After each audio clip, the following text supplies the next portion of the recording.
All right, everybody. Real Deal Video Strategist Club. I'm pumped up once again. I gotta be honest. I've got some people on this call that I think are going to provide some amazing, amazing value. People that are in the Real Deal Video Strategist Club that are doing big things.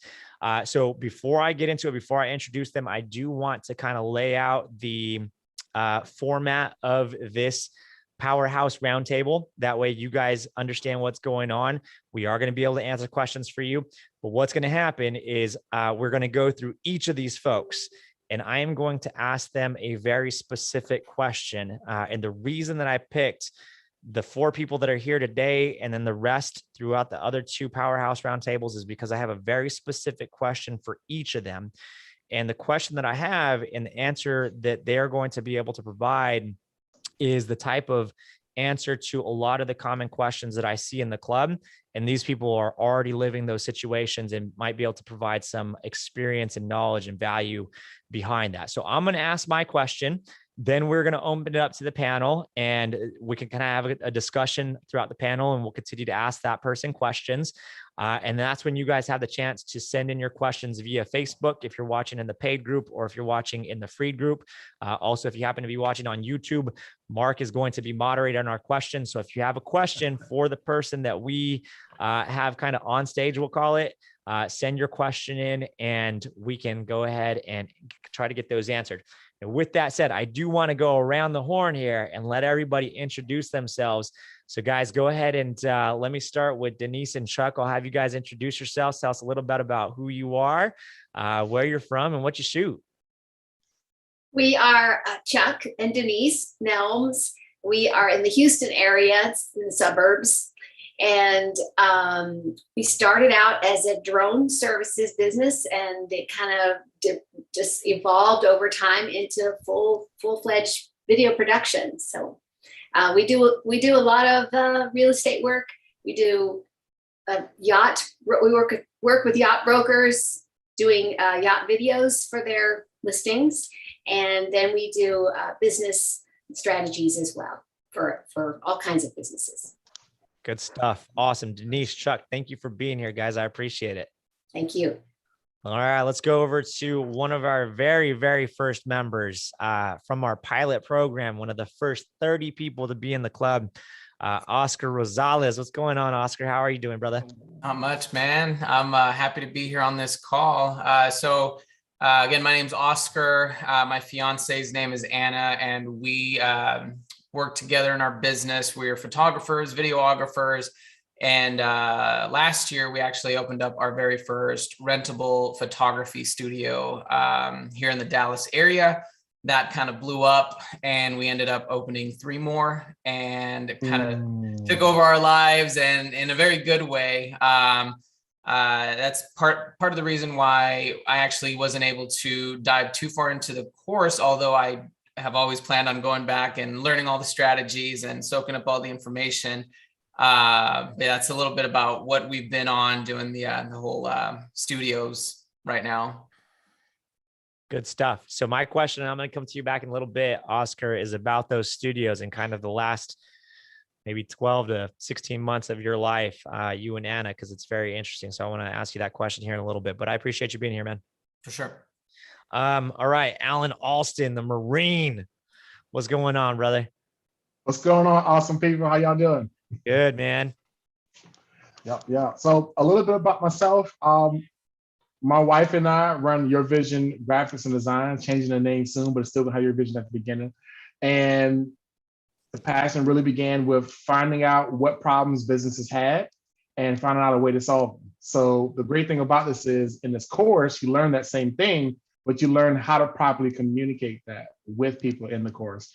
So my passion now has been like finding out what businesses have challenges and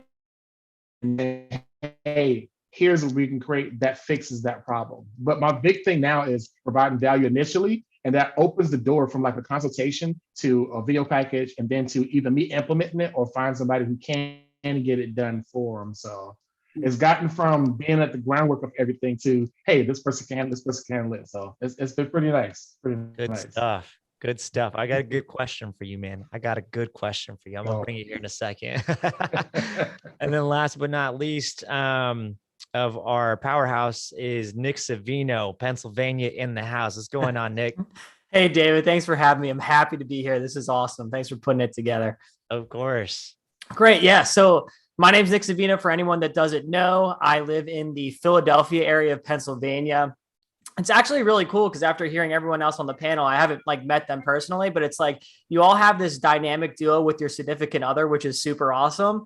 Whereas my girlfriend is in engineering, or my fiance now is in engineering. So it's completely different. So I graduated from college about 3 years ago, and I kind of just jumped into it, this whole journey right away. I knew this was what I wanted to do after I graduated, and the bulk of my work, NGS Productions, which is literally just my initials, Nicholas George Savino, is massively in the higher education, university space. So I do a lot of work with Penn State, community colleges, you name it. That's where the bulk of the work that I do. Interesting. Good stuff. I got a really good 2-part question for you, dude. I've been thinking about this all day. And I said last but not least, but I definitely not last but not least, because we still got Mark. Mark, why don't you go ahead and introduce yourself, brother? What's up, guys? My name is Mark. I own a marketing agency in Rhode Island, as well as have the honor and privilege of running this course along with David and co-creating it along with him. Awesome. So everybody that's watching on the Facebook or the YouTube live, if you guys have questions, Mark's going to be moderating that chat, and you guys can check it out there. I guess I should introduce myself. My name is David. I run a video production and strategy company here in Austin, Texas. Also co-created the Real Deal Video Strategist Club with Mark. And everybody that's on this panel and the other 2 panels, the Powerhouse Roundtables that we're going to do, everybody is a member of the Real Deal Video Strategist Club. They're all different parts of being in the club, in different parts of their journey. But nonetheless, each and every single one of them has some knowledge that I want to get out there and share. So who wants to go first? Anybody? That's something I do a lot of, so I don't mind it. Okay. Allyn. Okay. Allyn, let me preface this question by a small, tiny little story. So last year I filmed a project where we were filming speeches, and one of the speakers and the presenter said something to me that really struck home. And I see you doing this constantly. But what he said was the best way to learn is to learn to teach, and not to learn how to teach, but learn with the intention of teaching. Meaning, if I'm going to learn something, I want to learn it so that I can teach it to other people. Now, guys, if you've never interacted with Allyn in our club or any of the other video clubs out there, Allyn's the first one that's there asking questions and soaking up a ton of information. And then like 3 months later, he's teaching it to somebody else.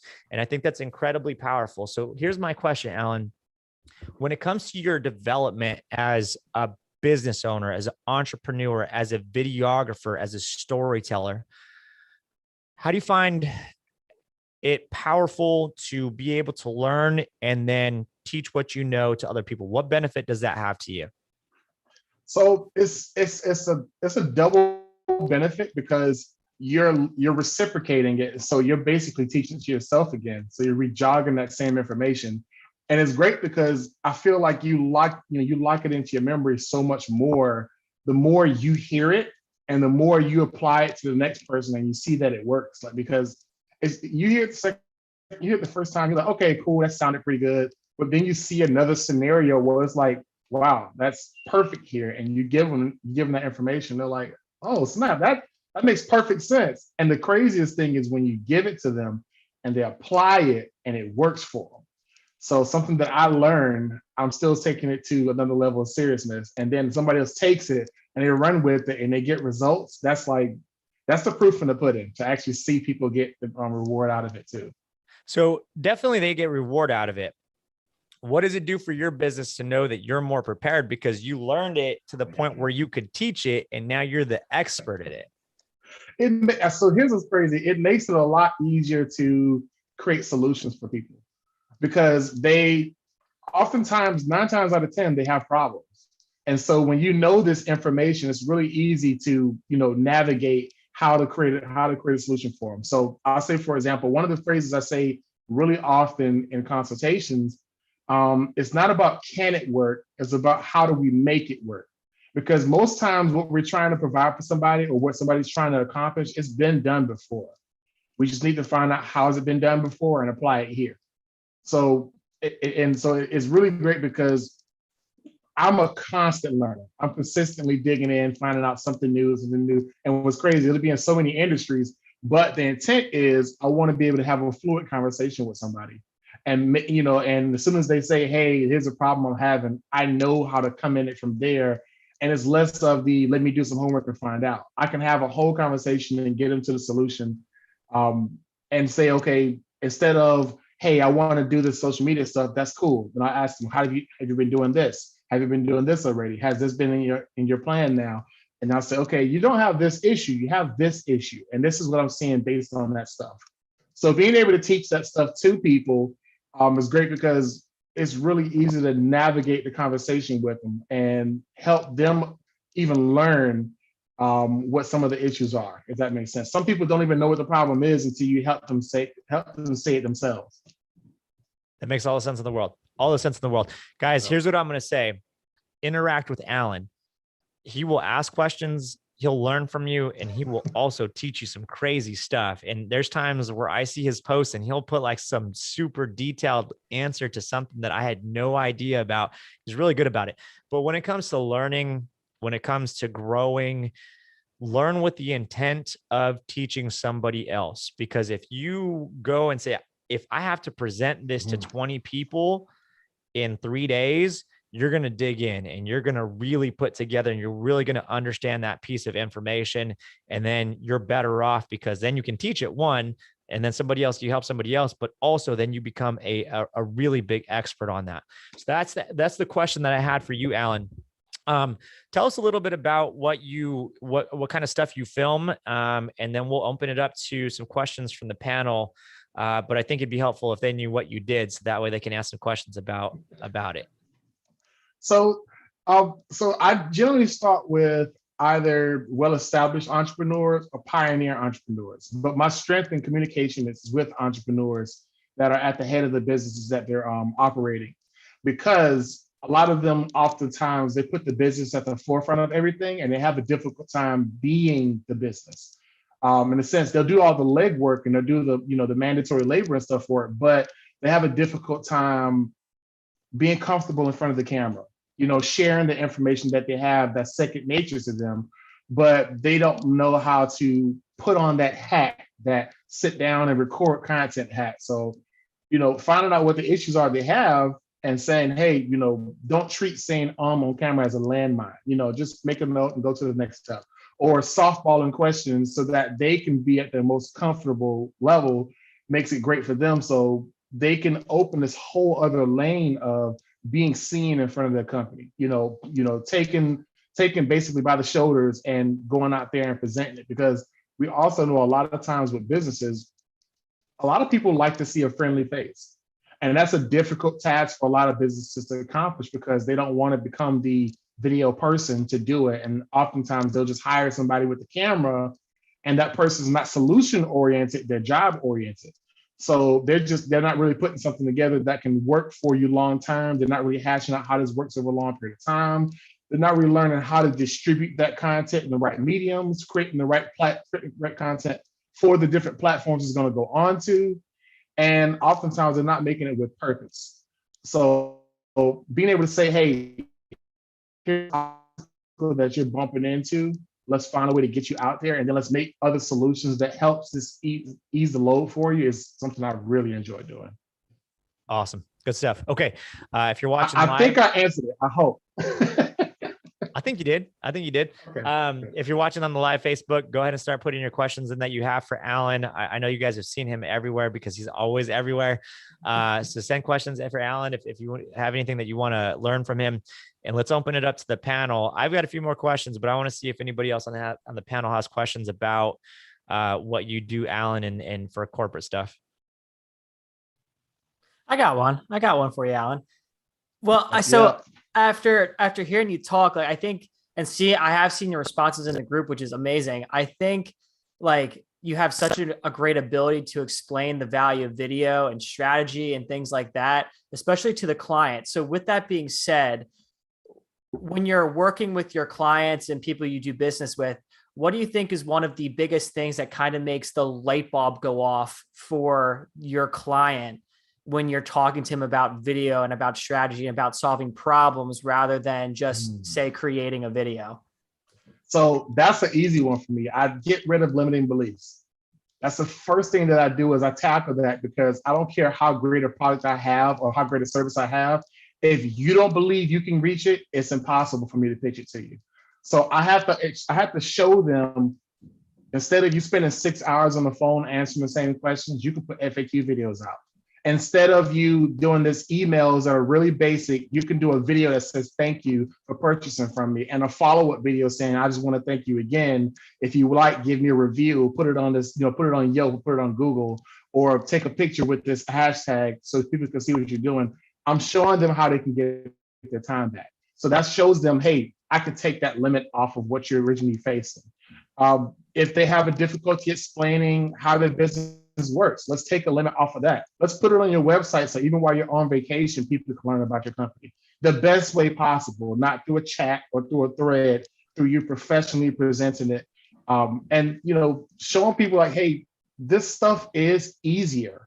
I always said it with websites when I first started building those, but I say it with video now. Like I tell them, a video is one of the best employees and cheapest employees you ever hire, and the best way to put it.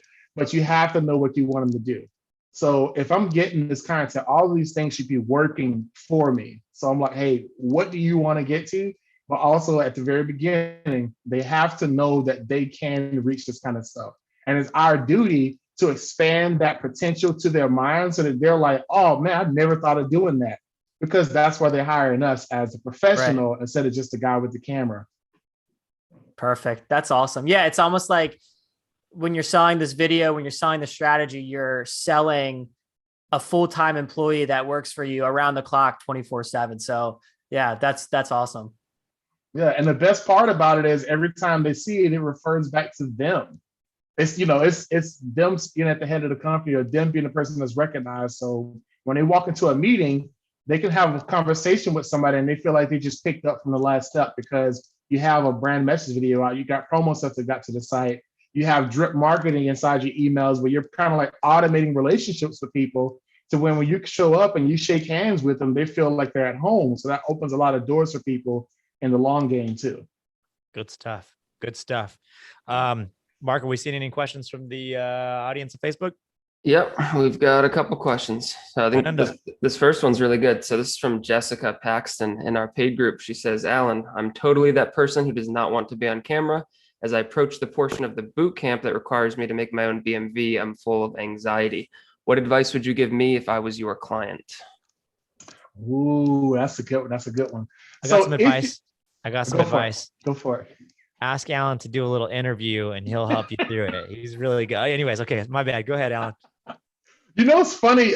That's actually a really good point. But what I really show people is, a really good example to do is to look at it being done already. So as I said before, it's not about can it be done, it's about who can, how can we make it work? Watch examples, like even inside, like, when you go online, you can just jump on YouTube and type in BMV and just look and you'll see so many examples and you can get ideas from them. But the main thing that you're doing is you just remember that you have the solution for people. You have that answer. There's always, whenever you're talking, that's going to show up. You've ever heard something where people like sales reps on calls, they tell them to like talk with a smile because your conversation actually comes out better. So it's really important to just know that, hey, you got this. There's no imposter syndrome when you have the solution. You have the answer. Like I'm never going to be like, am I a good barbecue, my guy on the grill? The entire family is eating it up. I have my confirmation. So it's just going out there, learning what people are putting out there, saying it with a smile. And remember, we own equipment that allows us to basically use a time stone and redo it again if you made a mistake. So don't feel like, it's a landmine if you make a mistake. Take your time and record it as many times as you like. You only gotta get it right once. And that's repeated throughout, in perpetuity. People will always see that stuff. So I got a never question. be too hard on yourself to where you can't make that decision. Who was that, Mark, that asked that Sorry, question? go for it. I'll go with it. That was Jessica Paxton. Jessica, let me know, like, what is it that gives you the anxiety about? Is it about being on camera? Like, what's your hesitation there? I'm curious about that. Let's go ahead and move on to the next question while we're waiting for that response. We've got a question from, I don't even know who this guy is. His name's Jason J. I don't even know if we want to ask this one. We don't. Jason J says, 2-part question for Allyn. You learn a lot, take a lot of knowledge, and I know you take a lot of notes. First, what do you do to help organize all of that? And second, can you please share your notes with me? I've been waiting forever. So here's something, I'm going to just say this briefly. Like, I used to not be a really good note taker. And you know why? It's because I hated writing it down. I just hated the idea of getting a sheet of paper, writing this thing. I'm trying to write it too fast, and it comes back looking like S-Class chicken scratch. And I can't even read it later. So I said, okay, how does that work? So I keep the notes app open anytime that I'm on video. I keep the notes app open. So while I'm talking, as soon as somebody's dropping knowledge, I'm typing. Like even right now, I got 3 paragraphs of content just what we're talking about. But it's because I know I'm gonna look at that again, even if it's shorthand. But I can type way faster. So getting it, you would be surprised how much information we drop when we try to rely on our brain. Like we could finish this meeting right now, have a wonderful time, and I can go eat a meal and somebody tell me 5 points about the meeting and I will have no idea. They'll ask me what those points are.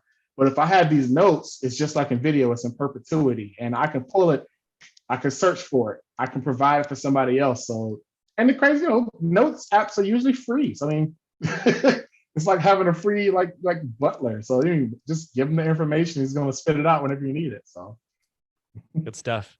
Send him your notes. He's going to bother you about it. Oh yeah, he was going to. Yeah. Of course he will. Mark, did we get a response on that last question? Yep. So Jessica said, the root of my anxiety, that's a complicated answer that probably requires a doctor of some kind. It's a lot of pressure to present yourself as an authority when you're new. And I'm hyper self-critical. My plan is to introduce myself and then B-roll the mess out of the rest. So I'm not the star of the show. Okay.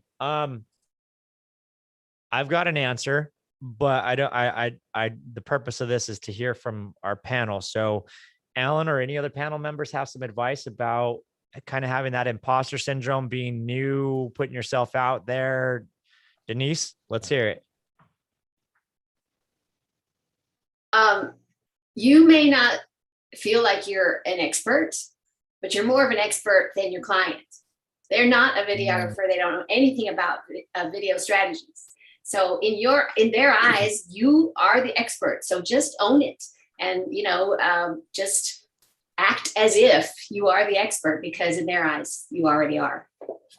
One thing that I'll just add just a little bit. One thing that I was told when I first started flying my drones was, everybody thought you had to get the best drone, the best camera, and all that. And it's not that at all. It's, the realtor that we were, when we started, they don't care about any of that. They just want results. And however you do that, you're the expert that they know. And so, yeah, whatever you use, however you do it, that's all they care about is the result. That's it. Anybody else? That's awesome stuff. I mean, okay. I would also just chime in if she's trying to make a BMV for herself.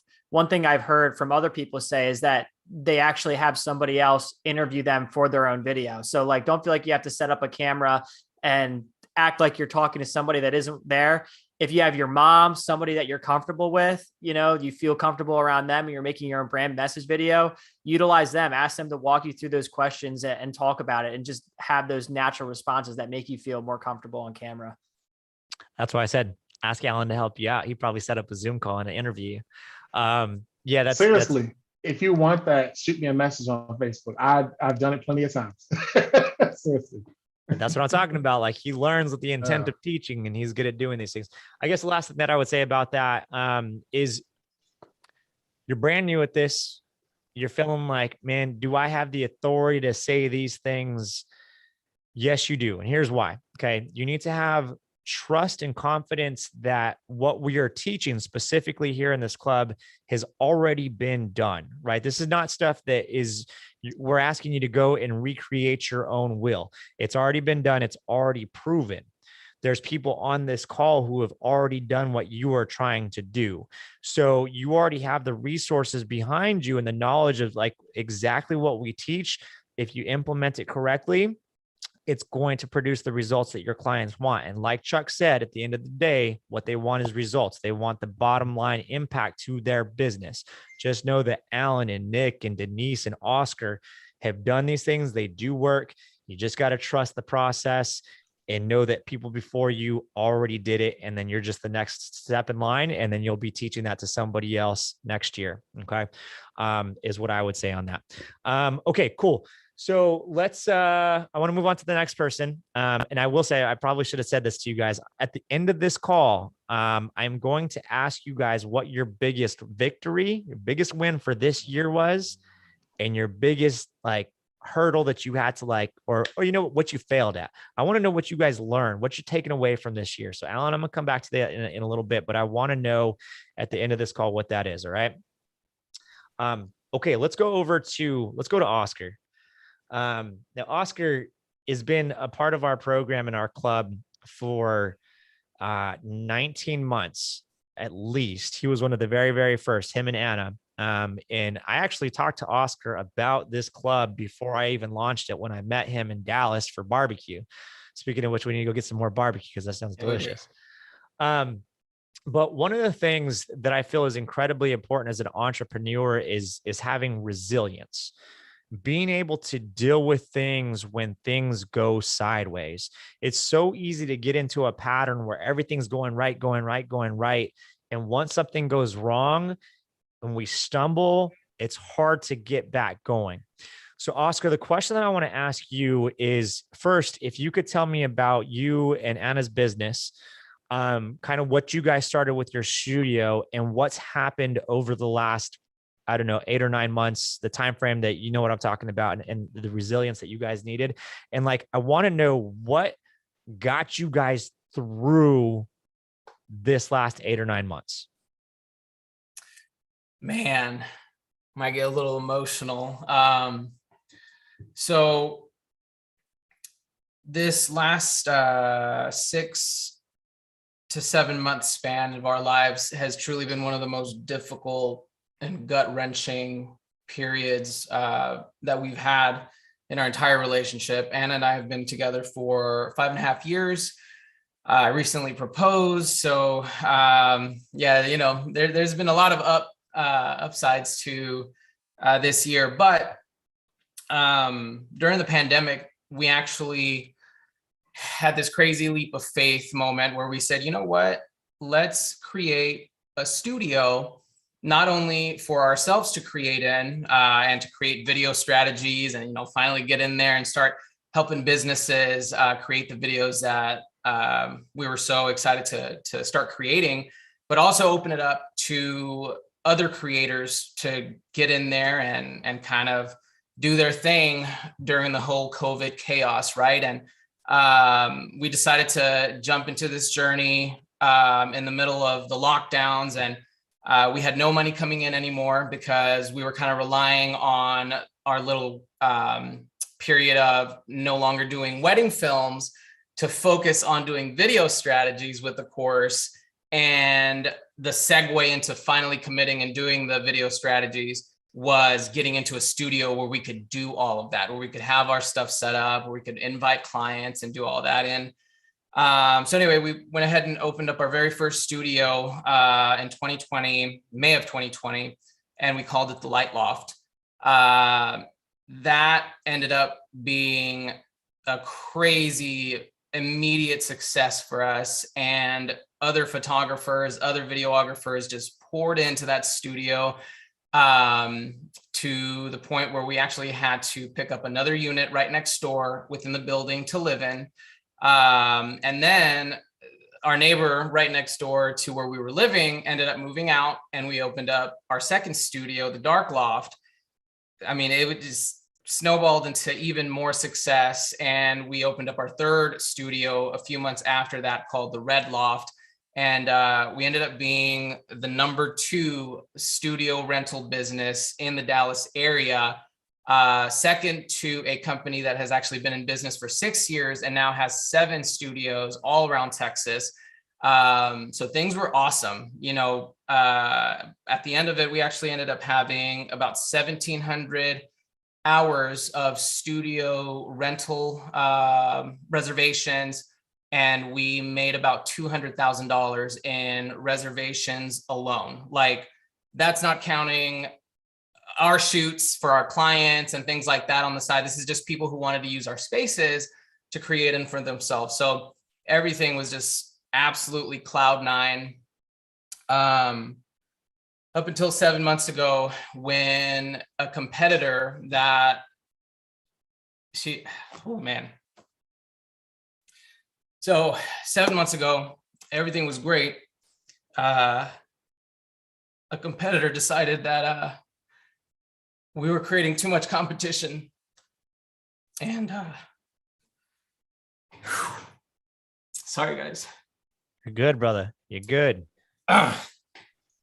You're here, man. You got it. She convinced our landlord to sign a non-competition agreement with her, and we were not allowed to renew our leases out of nowhere. We were expecting to be in the building for at least another year, and within 2 or 3 months, when we were supposed to renew all 3 or all 4 of our leases for the 4 different units, our landlord said, "Hey, all of a sudden I've had a change of heart, and now we are not going to be renewing any more leases because I feel that there are too many photographers in my buildings, and I have signed this exclusive contract, and you're not going to be able to renew anything with me." So we had several reservations months and months down the line. We were absolutely crushed. We didn't know what to tell our customers. And so for the last 6 months, we have been on a brutal journey trying to find space, trying to find where to put our business, where to put our people. And it was not a fun ride. It's really difficult to find space that will allow you to open up your doors to the public, right? And it's totally understandable. The landlord doesn't know who's coming. They might have residential neighbors or, you know, longtime businesses there that aren't really interested in having a high foot traffic type of business like us that brings in a massive amount of people per hour. So for the last 6 months, it's been nothing but no after no after no. And a lot of heartache. We actually had 4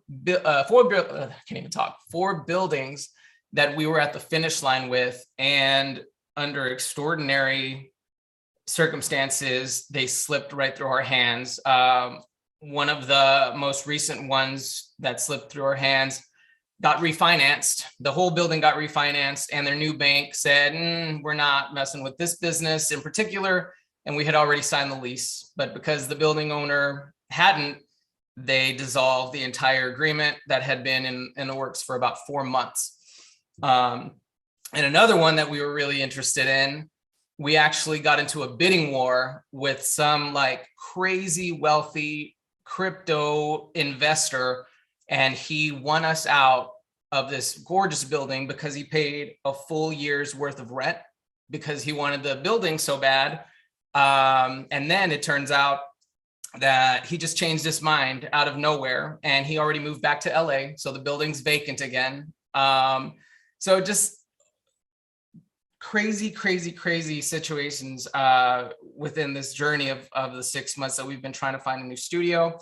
And ultimately, we ended up finding one. I can actually see it from our balcony every single morning. The building that we're in now, they open their arms with welcoming arms, and we actually just started decorating it about a month ago, and we're going to be launching it in January. So it all worked out, but it was definitely a lot of resilience that had to be in our hearts. We gave up a lot, and it was not easy by any means. Guys, when I say like in business, sometimes just stuff hits you and you had no idea it was coming.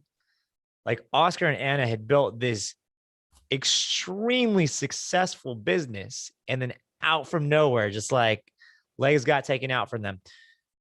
Oscar, what kept you guys going? Like as entrepreneurs, what gave you the resilience to keep going to the point where now you can wake up in the morning, you can grab a cup of coffee, you can walk out on your balcony and you can see your business?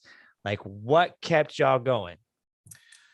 Man, that's hard to answer, because what I remember most from these last 6 months is not being able to even get going. Like days at a time where I just couldn't get out of bed. I didn't know what to do. Nothing was working out. And I mean, it was just depression and anxiety and just anger and confusion.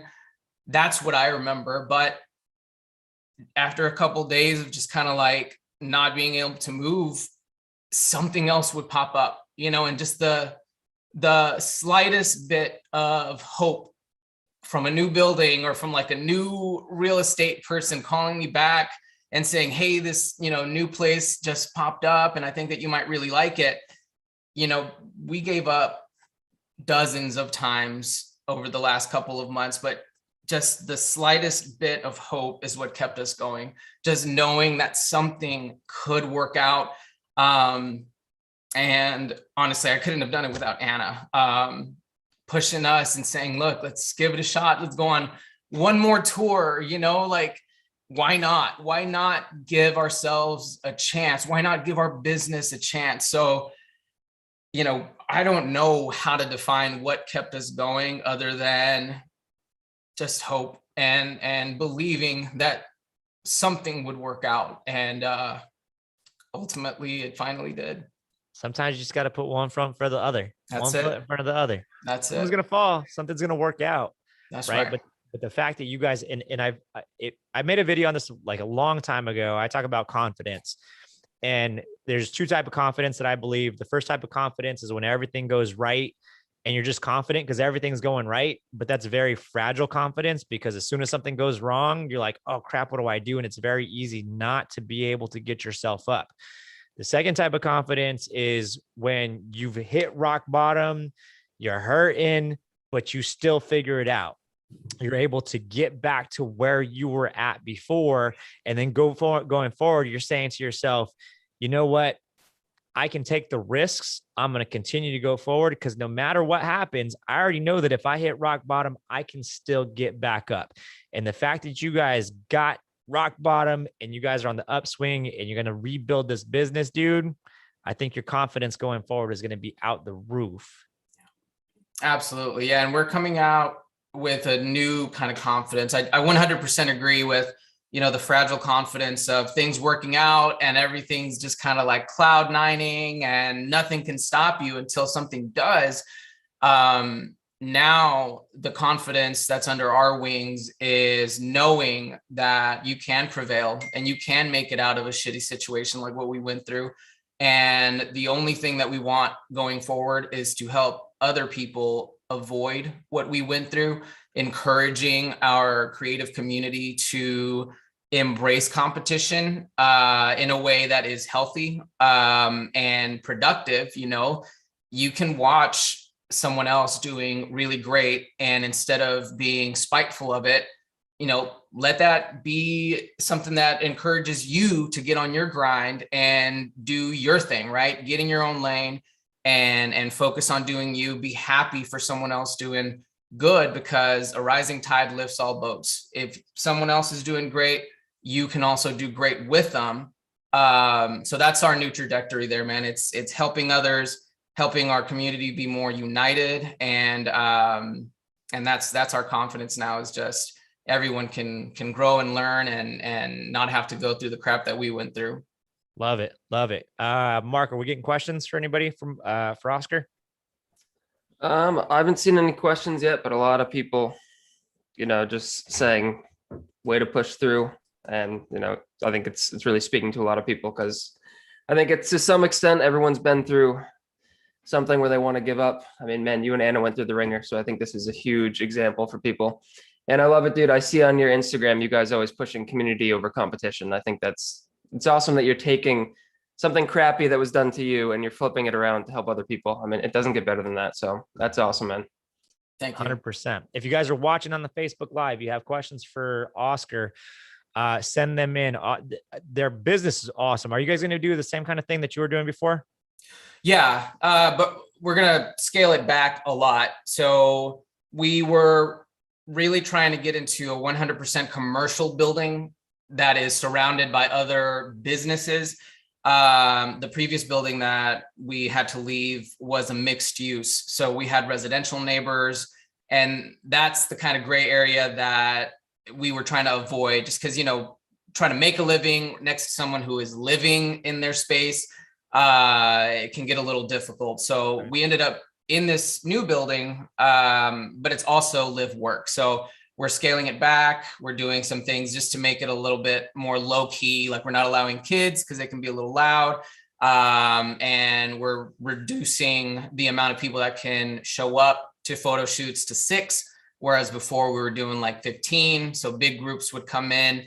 And our new focus, like I said, is teaching community over competition. We're working on a course to show people how to open up their own photography studios, and teaching them, the different kind of buildings to work in and avoid if they're trying to do what we're trying to do. So that's kind of our new direction, is teaching and helping others. That's the questions that I want to get to. So if you guys have a question about opening the actual studio, Oscar and Anna have done it multiple times at this point. So ask your questions in the Facebook group if you guys have questions about that. We've got one here, David, actually, right on that line. Sweet, go for it. From Oscar Velasquez Roger Velasquez saying, Oscar, any tips for anyone who wants to start their own studio space? What do we have to look for? So with trying to open up a studio, my number one recommendation would be to consider the type of studio that you're trying to open, because it can look like a lot of different things, right? You can have your studio be just for you and your clients, and that's a whole lot more easy to pull off in a variety of different types of building environments. Because, what's the difference in you bringing guests over, you bringing family over, you bringing a client over, and you're, with them in the halls, you're, showing them out whenever you're done with your shoot. That kind of studio is really easy to pull off. We're actually thinking about doing something similar in our new apartment building that we're going to be moving into. Of course, there was communication with the leasing agent saying, hey, we're professional videographers and photographers. We might be doing some photo shoots around the building because it's so gorgeous. And they were like, that's totally cool. So we had that discussion. But if you're trying to do something like what we are doing, where we rent the space out to other creatives to make, kind of passive income whenever we're not using our studio, that I would recommend you look for a commercial building, where everyone there is strictly there to make business happen. Everyone's bringing clients in. People are wandering the halls, trying to get to whatever office or floor they're trying to get to. That would be my recommendation. Just try to explore what it is that you want your studio to look like and the kind of business you're trying to conduct, and just make sure that the landlord is on the same page as you, because if it's not, you're going to eventually get kicked out. Good stuff. I'm sure we got more questions coming in, but I don't want this to run too long. We're going to try to keep it to about an hour and a half. We're already got about 45 minutes, so we got to get to the next 2. If you have questions, put them in there, and then maybe these guys can go back and answer them later if they have time. If not, well, we'll try to figure out how to answer those for you. But Oscar, dude, congratulations, man, on just persevering and getting through and being able to rebuild, man. It's super inspirational. I'm glad that we had you here to discuss that. Thanks, man. And everybody, if you guys are in that spot, you guys are going through the hard times, just keep going. Just keep going. It's going to break through. You'll figure it out. You'll make it out. Don't quit. That once you quit, that's it, right? That's the end of it. So Oscar and Anna didn't quit. They made it through. Good job, guys. Really appreciate you being here. Okay, let's go over to Nick. My man, Nick Savino. What's up? How are you? How's that camera working? Still good? Oh my God, it's amazing. Thank you, David. I'll be forever grateful. Yeah, good stuff. It's honestly incredible. Sony, I'm a Sony fanboy, so sorry for all those Canon lovers out there. That's all right. That's all right.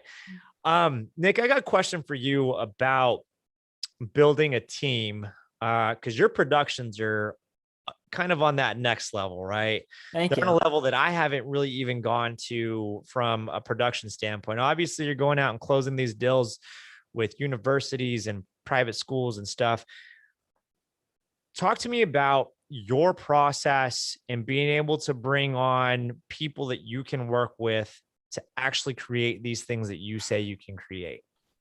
Sure. Yeah. So for my business specifically, one thing that I do like to tell people is that with all my videos, everything that you see that I create, my business creates, is literally probably at most 4 people tops. Usually 3 people, where I myself is more of the director. I kind of have the vision, I put it together, and then I hire out, a DP, a shooter, and then maybe a gaffer, lighter, and then somebody for like digital media. My main director of photographer was actually somebody who I went to high school with that I didn't even talk to in high school. Now, fast forward, 5-6 years later, he's going to be a groomsman in my wedding, which is super cool. So I think with that, and after this year, one of the things I've had to do is expand beyond that barrier of, people that are more closer in my community. So for a project where I actually have to hire out around the country and the world for bigger projects, it's a new level of producing. And I think that's just taking advantage of the resources that we have available, like this group, other filmmaking groups, and really putting on that producing cap and being able to spell out the project from start to finish and being specific in what you're looking for, your vision, creating templates and PDFs that you can showcase to people. So when they see it, they're like, okay, I understand exactly what Nick's going for here, what his vision is. It's almost like, even though you trust these people and they are knowledgeable in video and they already have that eye, you almost have to treat them like they're still a baby. So they know exactly the type of content and story you're trying to shoot. So it really comes down to just being specific and laying in those details. So for somebody that wants to start building, they're a solopreneur, all right? They're out there filming by themselves, start to land these bigger jobs, and they're like, okay, I need to bring this person on, then this person on. Where's a good place to start? What was a good spot for you to hand off and delegate? Yeah. So for me, that was like me. I was doing all the shoots by myself. And then I was like, this is kind of ridiculous, because my gear would start to build up. I get more cases, I get more bags, and I'm like, here I am lugging out all this gear. I'm by myself. And it's kind of like, as you land bigger projects and you get more people, it's kind of like the client's like, wait, we're paying this guy all this money, and here he is, he's doing it all himself, and he can't, so then it was like, okay, I need to expand. And that's where I went to my buddy Alex. And from there, it just grows and grows and grows. And as you do more projects, you slowly start to realize, wait, I could use some hands here. I could use some hands to take the camera off me. So I'm more of that mentor, that director in the client's eyes. And as you do more projects, as you work with more people, you slowly start to realize, like, wait, I see how these bigger productions have more people and where people can be helpful to make my life easier and the overall project a lot easier too. What does that do for your credibility when oh my God, when you're bringing that in? It increases your credibility from the client's perspective so much. One of my past mentors had always told me the client will respect you so much more if you have your hands off the camera, where you're not the person that is actually shooting the video itself, where you come in, you're the advisor, you're in that advisor, that managerial role, like you're the director. This is your vision. And as you're on set, you're guiding, you're working with the DP, you're working with the person that's controlling the lighting. And from the client's perspective, they see, wow, like this is Nick and he's leading all this. He's managing it. He's producing it. And just from a team standpoint and looking at it from the outside, it makes it look like a true full production rather than a solo videographer. I love it. I love it. Okay. Guys, first, if you're in the paid group, go search Nick's name, go look at some of his productions. They are phenomenal, like movie quality, like crazy good Nike commercial situation, like really, really, really good. Thank you. And probably a lot because he's building these teams that can help him do this, and he's not shooting by himself. So I'm sure we're going to have questions about how you're doing this. Let's open it up to our panel on the Zoom call, though. What questions do you guys, I got more questions, but I don't want to hog the space. What questions you guys got for Nick? Yo, Nick. So how does it feel to be one of the first cool kids in this room that's going to get that Sony camera? We got to get Oscar, Chuck, and myself to get it too. I know. For anyone that doesn't know, I had won the spiff, one of the first spiffs that was done in the Real Deal Video Strategy Club, and I happened to win, which has been incredible. So I've been able to use that A7S III on shoots because most of the time I was only shooting on an A7 III. And with that being said, it's a good point that like you don't need the biggest, baddest, best quality camera in order to create, rad content that looks good, that looks like a production agency, full-on agency has done it. Like, don't worry about it. If it shoots HD, shoots 4K, if you know your stuff, like you're golden. And if you can talk strategy, that's all you need. Mark, what questions are we seeing? Nick's getting a lot of questions, so I'm basically going to take them all and just put them into one because they're all more or less the same. So when you're hiring out, the things people want to know, what are you looking for? How do you know who you can trust? What qualifications are you looking for? And how do you pay them?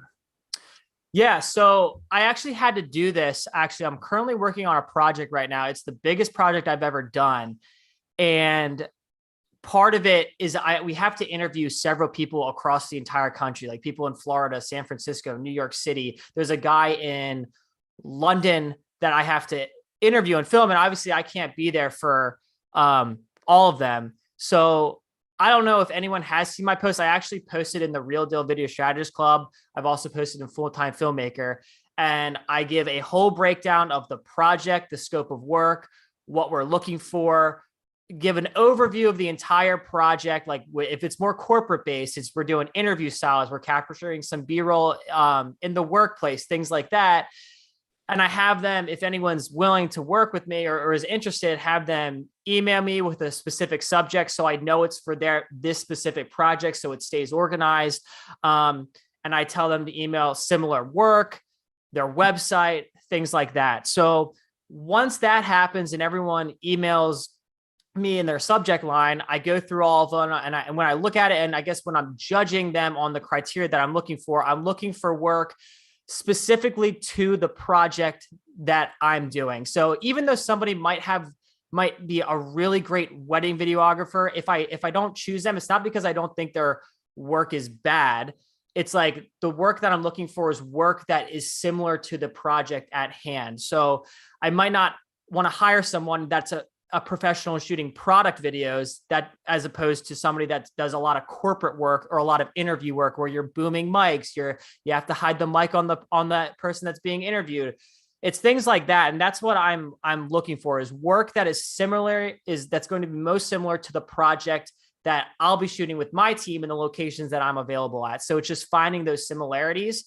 And then as far as pay, sometimes the client doesn't give you like a budget per location so I basically say, hey, here's the scope of work. This is more of a rate thing as opposed to like a full project for a client. When you can think about value, it's more like I'm hiring them out a day rate, 4 hours or whatever it is, you're with your gear included. What would that be? And I think that's better than giving a rate, because I want to pay somebody what they believe is like enough value for them and what they think is worth doing. So I'd rather have them say, hey, yeah, I would totally do this for this much. And if pending the scope and the project, if that works and I like the work, then great. And then everyone's happy. So that's how I approach all of those types of bigger projects. Really good stuff. Mark, did we have any other questions from Facebook? Yeah, one other question that's getting a lot of traction from Jordan Shipley says, Nick, I'm curious what specific steps you took to move from a one-man band to a director. Where did you start? Well, honestly, it was like, that was kind of like what I touched on a little bit before. It was just like these stepping stones, as you do the first project, you move on to the next one. And then when you're on the second project, it's like, wait a minute, I could bring out a second shooter. So now I have two hands. And then from there, it's like, okay, I could hire someone to just be a production assistant. So I just have another set of hands to move the lights around and boom the person with the mic. And that comes down to just being resourceful. I think when it comes to entrepreneurship, you have to be resourceful. You have to have that producer mentality to go out and look for those people. Comment. And a lot of that, like what Allyn does, he's constantly in the group, he's constantly giving value. And through that, you create relationships. And by creating relationships, you'd be amazed by how many people you can find and network with that would be more than willing to help you on your own project. So again, it's just being resourceful and having that producer mentality. How often I tell you guys, network with the people in our club, network with the people in the other clubs and the other groups. You just never know. Network with Nick. You never know when he's going to land a job in your area and he's going to be like, I totally need help on this. And I know that you do this kind of work, and vice versa. You might land a deal in Pennsylvania and you're like, hey, I know Nick's really good at this. Network. I'm telling you, it pays off. How many people do you hire, Nick, from groups like our club and other groups? Is it? Oh my gosh. Like those? It's not strictly from this group. It's basically like whoever sends me the email, right? Like I can only pick from people that send me and reach out to the email. So if I'm putting the post in the group, it's free game, and I'm willing to work with anyone, that reaches out to me. So, I mean, just for this one project alone, I'll be working with, I don't know, maybe 6 or 7 different people in various locations throughout the country, and like even London or something like that. So yeah, the opportunities are always there. So just continue to make those connections. And I think in this group specifically, the amount that people are willing to help each other is absolutely incredible. So, always keep that in mind. There is no competition in this group. I promise you, there is no competition in this. There's only collaboration. If you're thinking of everybody else in this group as competitors, you're in the wrong place. Collaborate, work together. I'm telling you, Nick is. I'm learning stuff from Nick every time he posts stuff. I'm like, okay, now I gotta up my game. So this is good stuff. Nick, I appreciate you sharing your experience and building these teams, dude. Everybody go watch those videos that Nick puts. They're phenomenal. Good stuff. Okay, let's go ahead and move on to the last couple here. Denise and Chuck, Pelican View Productions in the house. Another tech. We got three folks from Texas here tonight. I like it. Hey, there we go. Right. Guys, Denise and Chuck have been in the club for probably about a little over a year, if I remember right. And they were very much like a lot of everybody else is, right? They're starting the business, they're getting it going, they're trying to find some traction. Like, how do I get more clients? How do I build this and that? But very much like Oscar, they had some situations kind of outside their control that, they had to fight through. And I want to talk about resilience in business. I want to talk about resilience in life, because I think out of all the things that have happened in our club this year, I think the biggest win out of all of them were what Chuck and Denise were able to overcome. So Denise, let me just open it up to you. Tell us a little bit about yourself. Tell us a little about your business, and tell us what you've gone through over the last year. And how in the world did you make it through it and keep pushing? Saying that is making me tear up. So thanks for that. When we joined, Chuck had about a year before that, Chuck had quit working his full-time job so that we could do our videography business full-time. And we were working with realtors and our yacht brokers, but not really knowing what else to do. We didn't really know the next steps. And so I came across David Bibiano's program, and we had looked at another program similar to that kind of had the same concept, but the buy-in was 10 times what David was asking. And I can tell you, the people that bought into that other program are not getting the type of support that we get in this group. I just feel like the value that David and Mark bring to this group is phenomenal. And so I just want to say that. So shortly after we joined, we were super excited because I knew that this was going to set us apart from other videographers. We have a lot of competition in Houston, as you do in Dallas and other places. And so I knew that this concept of offering the business strategies, the video strategies, was going to really set us apart. So I was super excited. And then in August of last year, I was diagnosed with breast cancer. Now, Chuck and I are a team. We work the business together. I'm the sales, marketing, networking machine that gets it going, and Chuck is the technician. He does the cameras, the lights, the sound, studies all the videography videos and all of that stuff. So we really do work together. And the question when I was diagnosed was, what do we do with the business? Does he go back to work full time? He was in IT for years and really burned out from that. So I didn't want him to have to go back to IT. And he asked me one day, should we shut down the business and I go back to work? And I just started crying because that was the last thing I wanted to happen. So,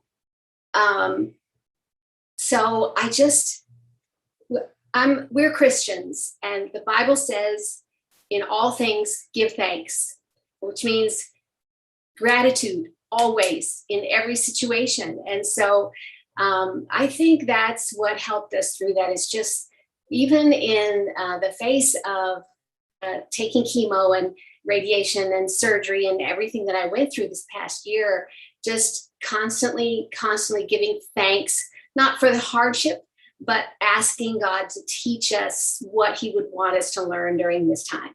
And so there was a lot to learn. And one of the things I learned is having a community of beautiful people like yourselves was really, really helpful. So, and having that community, having actually the business gave me a reason during chemo, especially, to get out of bed in the morning. And I was able to, on the days that I felt like it, I was able to go do some networking. I'm a big networker. David knows this, and and it does work. And so, I put a scarf on my bald head and would go on the weeks that I felt like going. And the thing with chemo is or in my case, I would have 2 to 3 really bad days, lying on the couch, just feeling awful.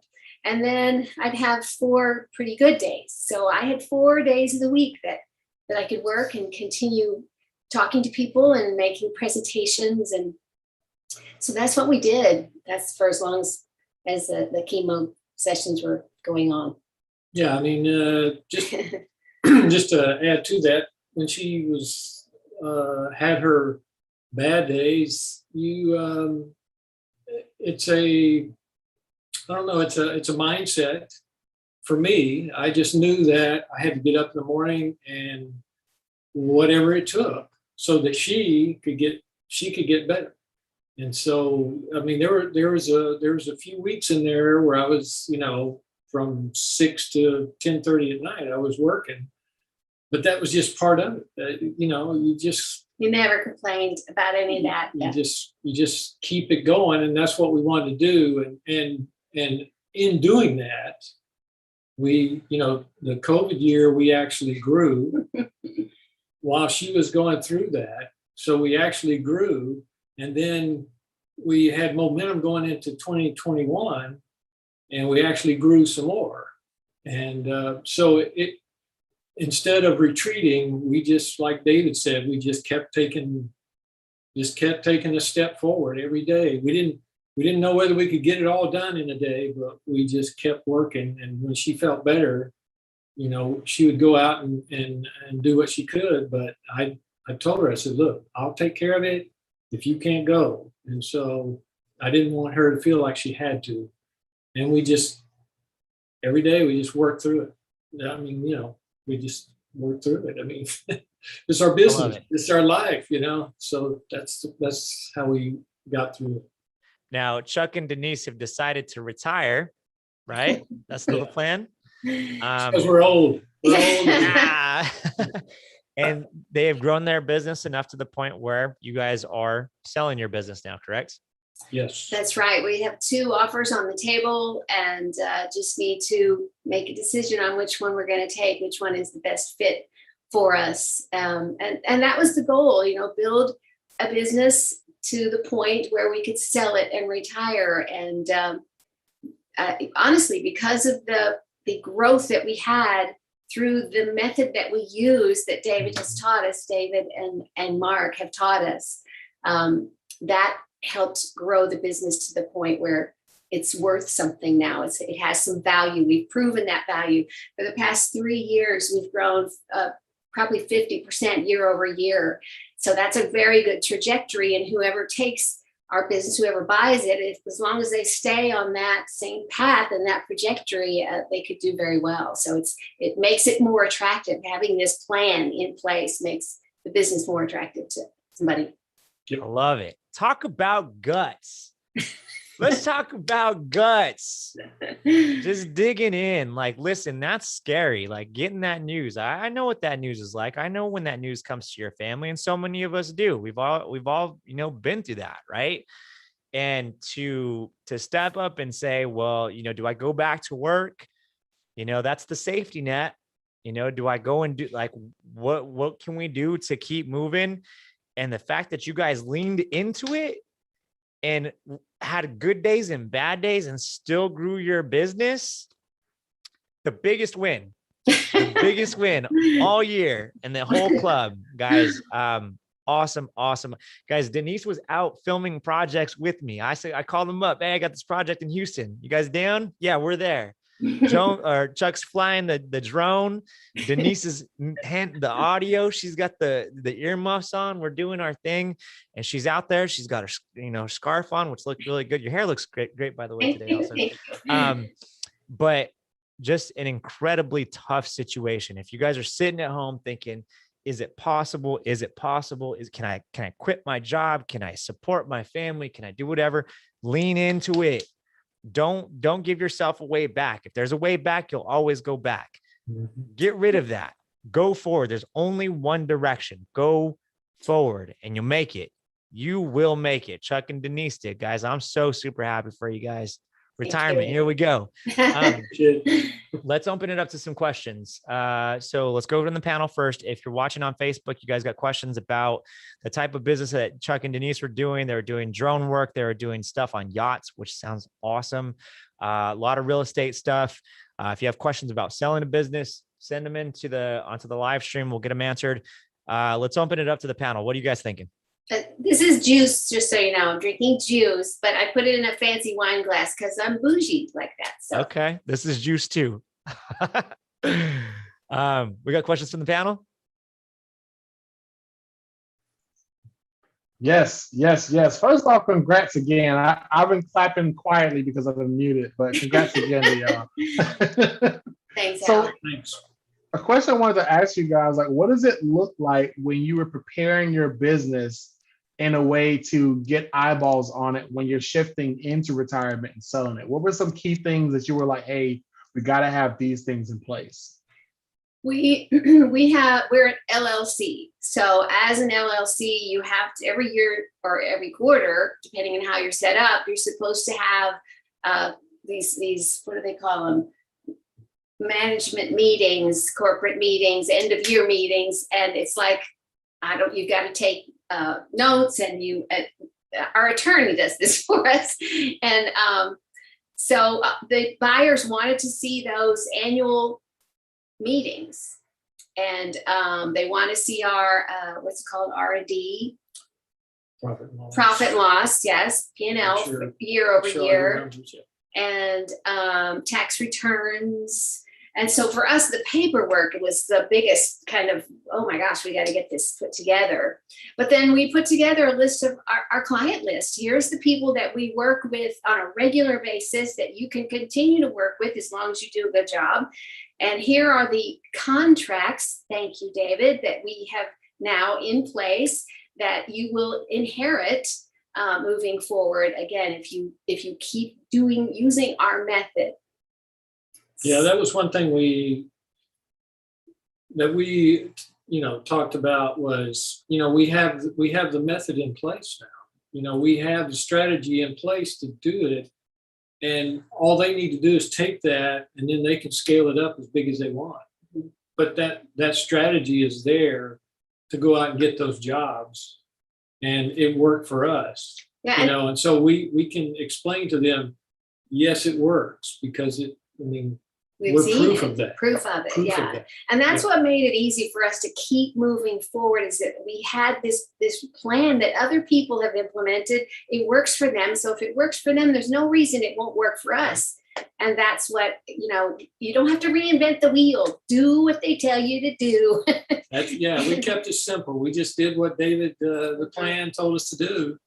And Stick with it. Stick with it. You don't have to be, you don't have to be a genius at it. And hire people to do the things that you're not so good at. You guys have done a lot of that, right? Nick's doing stuff like that. You guys hired people that you brought onto your team to help you guys execute this stuff. And we can go on for that a lot. Let's go to do we got questions on Facebook, Mark? Jason asked a question, but I think Denise pretty much just answered it. He was asking generally the process of selling a business.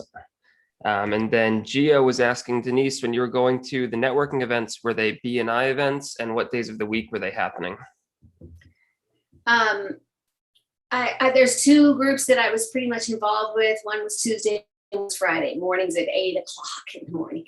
But they were not B&I. One of them is very similar to B&I in that they're serious about passing referrals and doing one-to-one meetings with one another.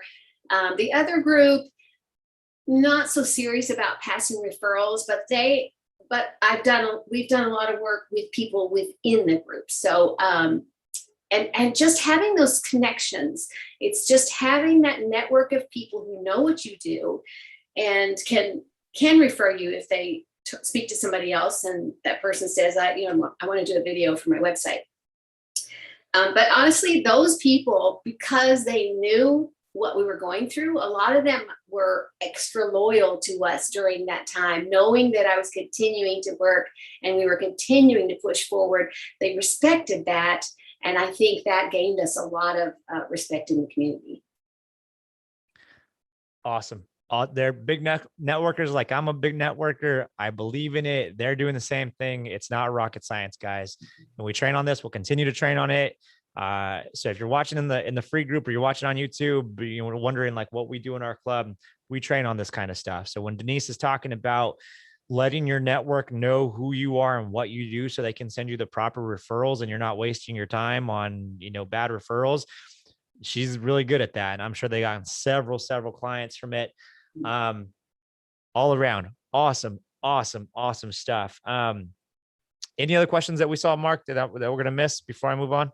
Yep. So got a question from Austin. Was networking where you were getting the majority of your leads? And then Brad asked, were you involved in any online networking?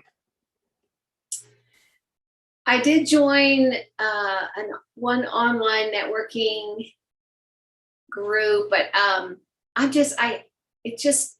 I work better in person. I don't know. Inline is just impersonal to me, and it doesn't work for me. So I didn't really stick with that, and I didn't work at it, so I didn't get anything out of it. Networking groups, you totally get out of it what you put into it. It's anything in life is like that, right? So if you pass referrals to people, then they feel kind of obligated to do the same for you. But yes, 100% of our business has been from either people we know in networking or referrals from one realtor to another realtor or one yacht broker to another yacht broker who's like, hey, we're working with these guys and they're really good and you should hire them. So 100% of our business has been referral based.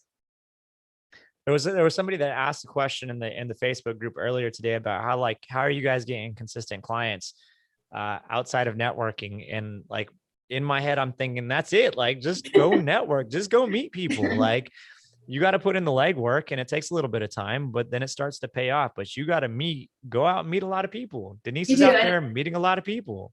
I mean, and you can do what we preach to our clients, which is do paid advertising and Facebook and things like that. It's just we didn't do that because we didn't need to. There it is. There it is.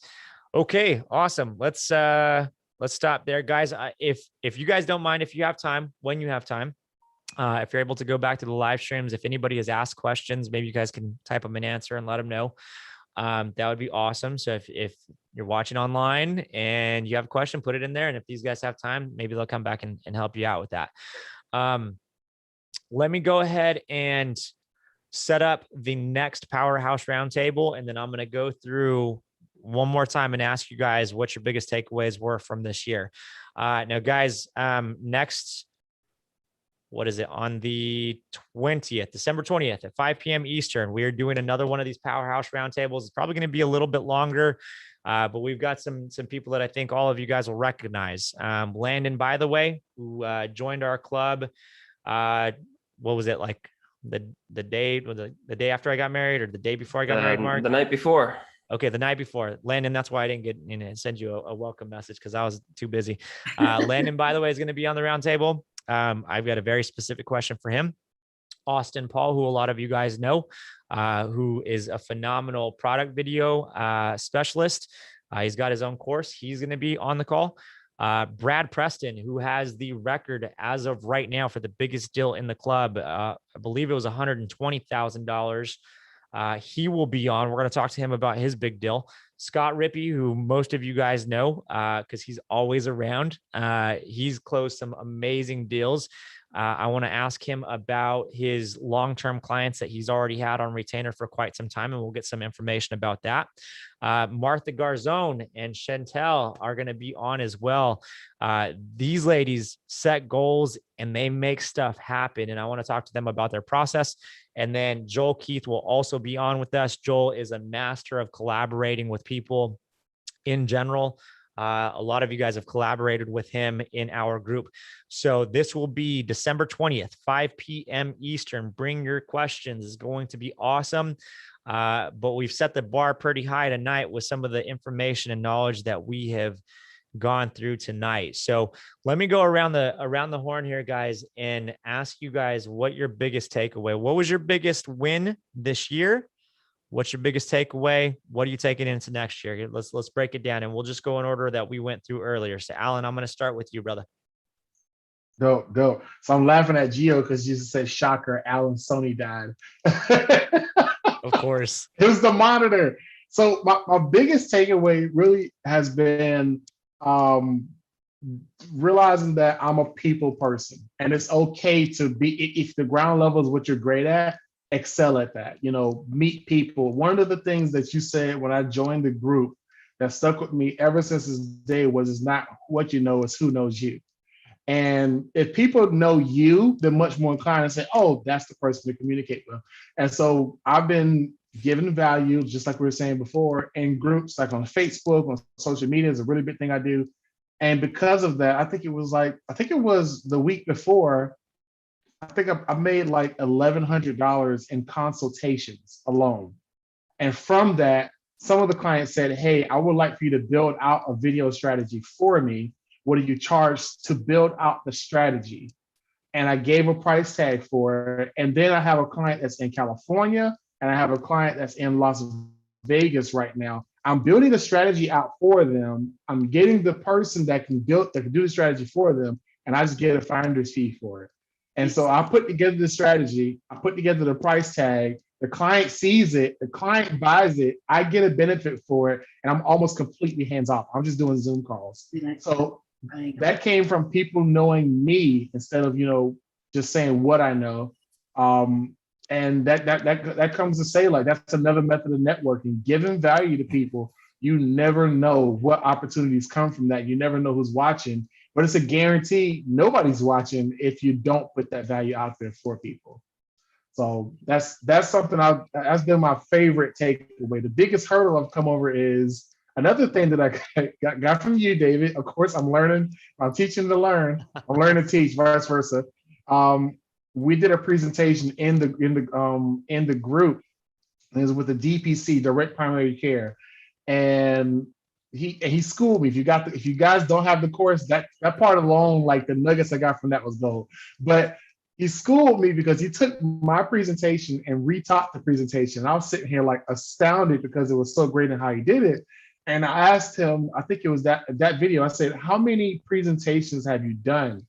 And he said, I've done between 300 and 400. And when I heard that number, that let me know, oh, I'm at like 8. Like, I need to get out here and get used to this and get consistent with it and practice it and do it until it's like something on the back of my hand, because that's what allows me to turn what was a 45-minute presentation into a 15-minute presentation with somebody else's presentation. So that was one of my favorite things, is like, hey, it takes you going out there consistently do it. Consistency is a shortcut, basically. Good stuff, brother. All right, 2022, let's make it bigger, right? Okay, let's go over to Oscar. Oscar, what did you guys take away this year? What was the biggest win? What are you guys taking into next year? Biggest win, definitely, persevering through the hardships and believing in ourselves that everything would finally work out. And it did. And the biggest takeaway would definitely be, to keep pushing, and that growth can only happen through change, right? So we're going to walk into next year knowing that at any point things could change that you weren't anticipating, but that's the only way to grow. So we're just going to keep doing what you said, one foot in front of the other. Awesome, brother. You got my word. I'm going to go see the new studio in 2022. I'll make it up. Let's do it. All right, brother. We'll do a live from there. Maybe we'll see. For sure. Yeah. Awesome. All right. Congratulations, man. Way to persevere. Thank you. All right, Nick Savino, what was the biggest win? What are you learning from? What are you taking in next year? Yeah, I think for me, the biggest takeaway is and for anyone else out there, is to take risks, even if you in your business, and be willing to learn along the way, even if you haven't done them before. So for me, my biggest win was landing the biggest project have yet to do, which has been awesome. But through that, I've never done anything to this scope in my entire life. Like, I've never done it, but in the face of the client, I acted like I did. Like it was, yesterday's news, and I've been through this a million times. So it's willing to understand that, hey, I don't have all the answers, but I'm an entrepreneur and I'm willing to learn and be resourceful in order to learn along the way to make it actually happen. So like I said, it's all about taking risks and going for that, that big fish and not being scared to do it. Just land that fish, man. Just go for it. Just go. I love it.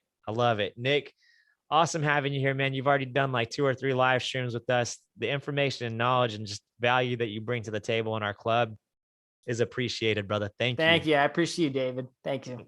All right. And then last but not least, Chuck and Denise, what's y'all's biggest win? What do you guys? Biggest win is getting the 2 offers on the table. And, we didn't know how that was going to go, but it's pretty exciting. And they're really both fighting for, the right to buy it. So that's cool. That's crazy cool. Like, you guys built something and people are fighting for it. I love it. That's awesome. Denise and Chuck, you guys got to promise me something. Promise me that in retirement that you guys do not retire from our club and you guys will be in there just as much as you have been. I couldn't. We couldn't leave you. I'd miss you guys too much.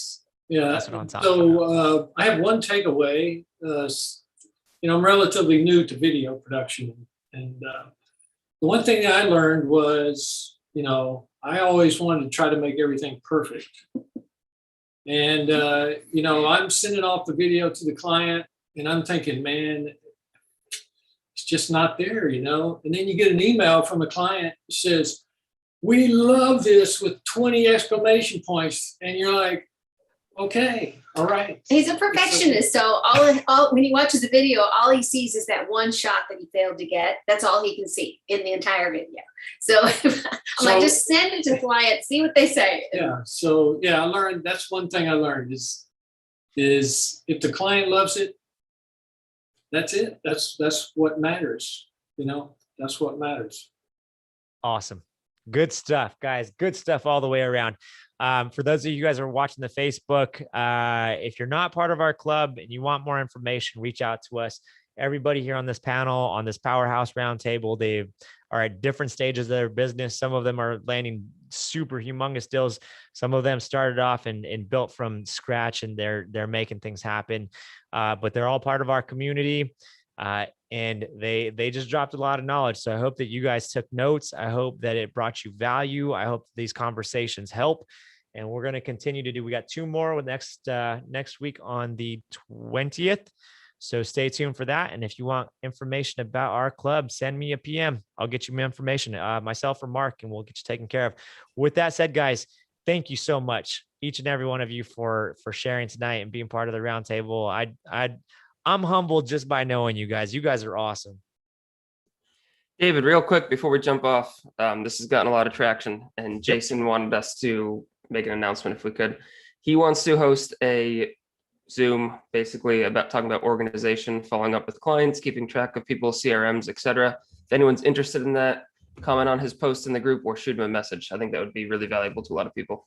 Is that Jason JC? That is Jason JC, the one and you, only. brother. All right, we'll go ahead and we'll do that. Yeah, let's figure that out and see if we can schedule that training maybe at the beginning of the year. I think that'd be an awesome training for the beginning of the year. Okay, cool. Look out for that. What am I forgetting? Oh, the club is 60% off right now, guys. It's only going to be that way till the end of the year. So if you're watching, you're like, dang, what is it? $399? $400. You have questions, let me know. All right. And we'll get you taken care of so you guys can learn what these guys are learning. Chuck's shaking his head. I think he thinks that I should sell it for more. Maybe I will. All right, guys, let's go ahead and end there. I'm hungry and I'm never late for chow. So thanks everybody for being here, and we'll see you in the next Powerhouse Roundtable. Woo, appreciate it, guys. See you guys. Great talk.